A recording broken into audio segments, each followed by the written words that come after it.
ఇటువేంట్రా, ఇదేమన్నా ఫ్యాషన్ షోనా? ఇదేమన్నా ఫ్యాషన్ షోనా లేకపోతే అందగత్తెలని చూపించే, అందగత్తెలని నియమించే ఒక కార్యక్రమం? మిస్ వరల్డ్, మిస్ యూనివర్స్ లాంటి కార్యక్రమం ఏమైనా జరుగుతుందా ఇక్కడ? ఎవడో ఒక వెద సలహా ఇస్తే రాజుగారు కూడా మధ్యమత్తులో ఉన్నాడు కదండి. ఏమన్నాడు?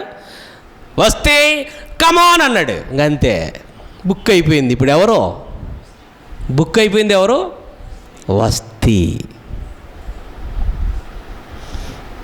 127 ఆస్థానాల అధిపతులు, వారి కింద పనిచేసే పనులు, రాజుగారి కింద రాణికి సేవలు చేయటానికి నపుంసకులు పెట్టుకునేవారు ఆ రోజుల్లో.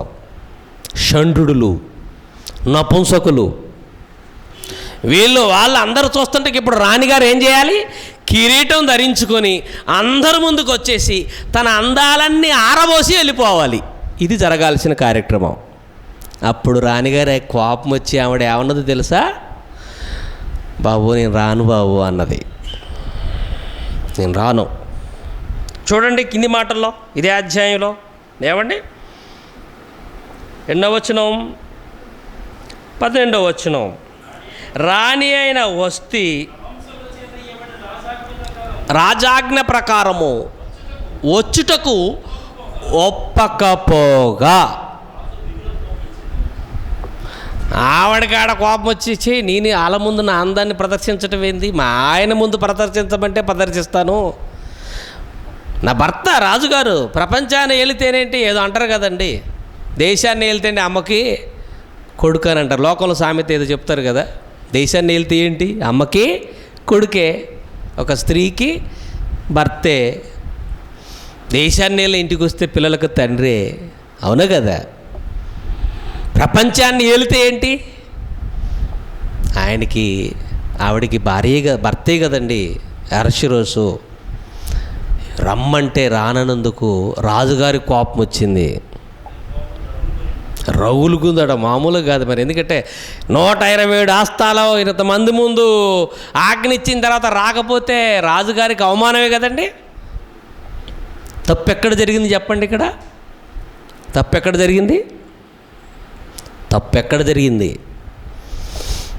పనికి మనం సలహా ఇచ్చారు చూసారా, అక్కడ జరిగింది.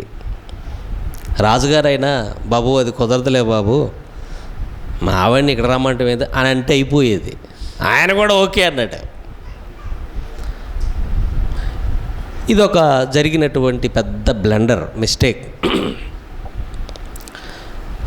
రాణిగారు ఒప్పుకోలేదు, రాజుగారి కోపం వచ్చింది, రాజుగారికి అవమానంగా అనిపించింది, పరుగు పోయినట్టుగా అనిపించింది.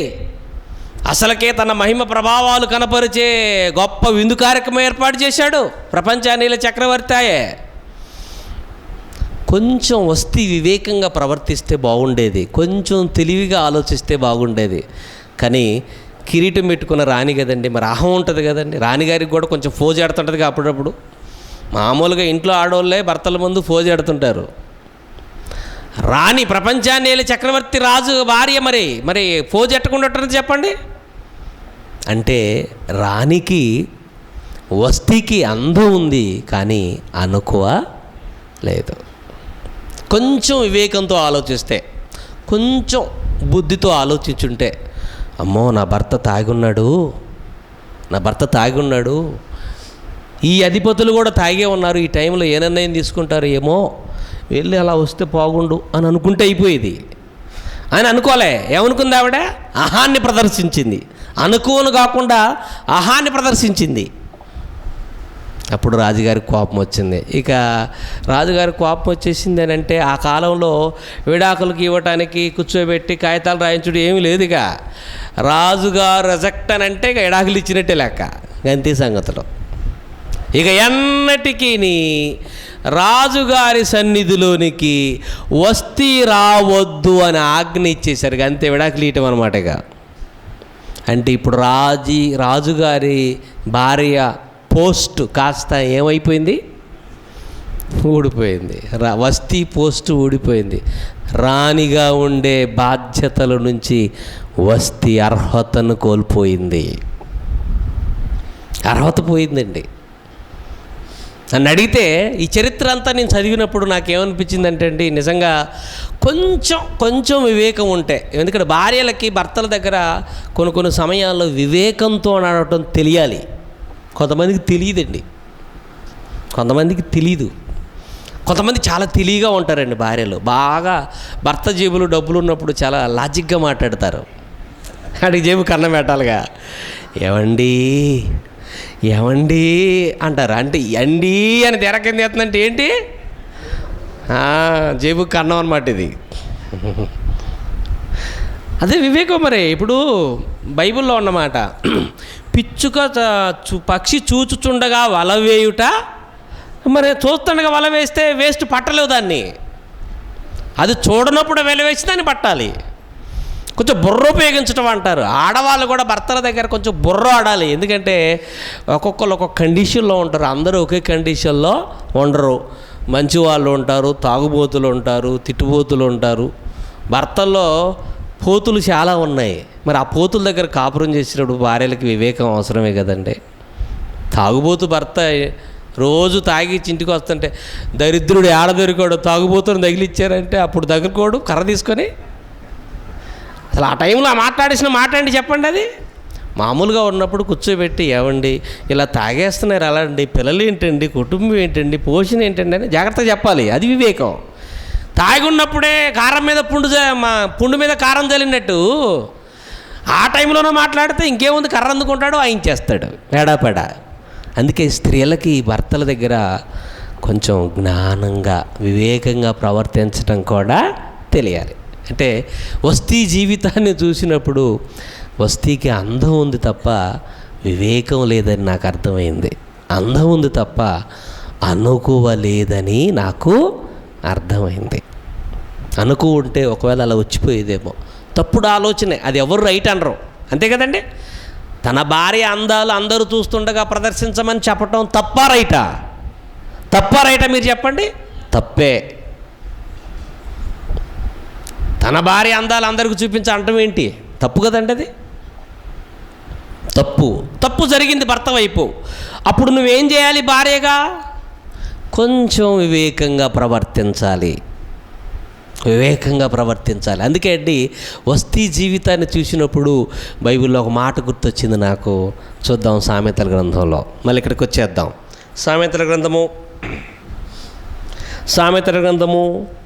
31వ అధ్యాయం 30వ వచనం. ఒక నిమిషం. సామెతల గ్రంథము 11వ అధ్యాయం 22వ వచనం. సామెతల గ్రంథం 11వ అధ్యాయం 22వ వచనం. వివేకము లేని సుందర స్త్రీ, అది చూసారా, వివేకము లేని సుందర స్త్రీ అంటే స్త్రీకి అందం ఒక్కటి ఉంటే సరిపోదు, అందంతో పాటు ఏముండాలి? వివేకం కూడా ఉండాలి. అనుకువ ఉండాలి, వివేకం ఉండాలి. స్త్రీకి వివేకము లేని సుందర స్త్రీ పంది మొక్కుకున్న బంగారపు కమ్మి వంటిది. అంటే వస్తీ జీవితాన్ని చూస్తే వివేకము లేని సుందర స్త్రీ అని అనిపిస్తుంది నాకు. వివేకము లేని సుందర స్త్రీ. ఏమంటే నా ఇంటికి ఎవరైనా వచ్చి